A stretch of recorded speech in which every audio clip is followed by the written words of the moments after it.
പ്രിയപ്പെട്ടവരെ നമസ്കാരം. ഞാൻ ഇന്ന് വീഡിയോയിൽ വന്നിരിക്കുന്നത് കൊട്ടിക്കലാശം ഈ പ്രാവശ്യം വാർഡ് തലങ്ങളിൽ മാത്രം ഒതുക്കിയതിനെ കുറിച്ച് രണ്ട് വാക്ക് സംസാരിക്കാൻ വേണ്ടിയാണ്. അതുകൊണ്ട് തന്നെ ഈ പ്രാവശ്യം കുട്ടിക്കലാശത്തിൻ്റെതായ ഒരു പ്രൗഢി ഈ പ്രാവശ്യം ഇല്ല എന്ന് തന്നെ പറയാം. വടകരയൊന്നും ഒരു സംഗതിയും, വടകര ടൗണിൽ എവിടെയും ഒരു സംഗതിയും ഇല്ല. വളരെ ഒരു നിരാശാജനകമായ ഒരവസ്ഥയായിരുന്നു.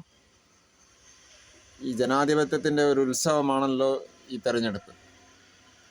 അതിനാൽ അതിൻ്റേതായ ഒരു കളർഫുൾനെസ് വേണമെങ്കിൽ അത്തരത്തിലുള്ള കൊട്ടിക്കലാശങ്ങൾ വേണമെന്ന ഒരഭിപ്രായം തന്നെ കാരണമാണ് ഞാൻ.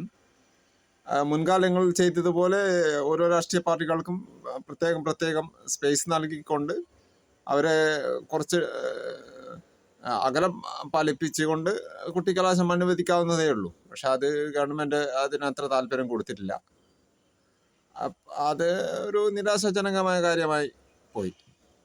അതുകൊണ്ട് തന്നെ ഇപ്പം പഴയതുപോലെ ആളുകൾക്ക് തന്നെ ഈ തെരഞ്ഞെടുപ്പിൽ വലിയ ഒരു താല്പര്യമോ കാര്യങ്ങളോ ഒന്നുമില്ല. നമുക്ക് എവിടെയും ദർശിക്കാവുന്നതാണ്. പിന്നെ ഇത് എല്ലാവരും ഇപ്പം തെക്കൻ കേരളത്തിൽ തന്നെ വോട്ടിംഗ് ശതമാനം കുറച്ച് കുറവല്ലേ ഉണ്ടായിട്ടുള്ളത്. അതുപോലെ തന്നെയാവും ഈ മലബാർ ഏരിയകളിലും എന്നാണ് ഞാൻ പ്രതീക്ഷിക്കുന്നത്. കാരണം പഴയതുപോലെ ആളുകൾക്ക് ഒട്ടും തന്നെ താല്പര്യമില്ലാത്തൊരു അവസ്ഥയിലേക്ക് ഈ തെരഞ്ഞെടുപ്പ് പ്രക്രിയ മാറിയിരിക്കുകയാണ്. അതിൻ്റെ പ്രധാന കാരണം ഈ തിരഞ്ഞെടുക്കപ്പെടുന്ന പ്രതിനിധികൾ അവരുടെ പ്രതീക്ഷയ്ക്ക് അനുസരിച്ച് ഉയരുന്നില്ല എന്നത് തന്നെയാണ്. അവരുടേതായ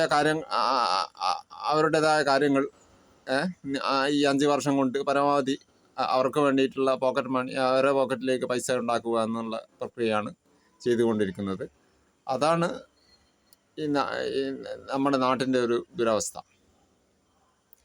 ഇന്ന് ജനങ്ങൾക്ക് ഏറെക്കുറെ ബോധ്യപ്പെട്ടിരിക്കുകയാണ്. അതിനാൽ തന്നെയാണ് പഴയതുപോലെ തെരഞ്ഞെടുപ്പിൽ വിശ്വാസ്യതയും താല്പര്യമില്ലാത്തത്. അങ്ങനെ ഒരവസ്ഥയാണ് നാം ഇന്ന് എവിടെയും ദർശിക്കുന്നത്. കൊട്ടിക്കലാശം ഇപ്രാവശ്യം ടൗണിൽ കൊട്ടിക്കലാശം എത്തിയെങ്കിൽ മാത്രമേ അതിൻ്റേതായ ഒരു കളർഫുൾനെസ് വരികയുള്ളൂ. അല്ലാതെ ഗ്രാമങ്ങളിൽ എല്ലാവരും ഇപ്പോൾ ഓരോ വാർഡിലേക്കും മറ്റുള്ള സ്ഥലങ്ങളിലേക്ക് നമുക്ക് എത്തിപ്പെടാൻ പറ്റില്ല. നമുക്ക് പോവാൻ തന്നെ ഒരു അലോസരമായിരിക്കും. അതിനാൽ ഇപ്രാവശ്യത്തെ ഈ കൊട്ടിക്കലാശം വളരെ നിരാശാജനകമായി പോയി. അത് വല്ലാത്തൊരു നെഗറ്റീവായി തോന്നി. Thanks for watching everyone. Thank you.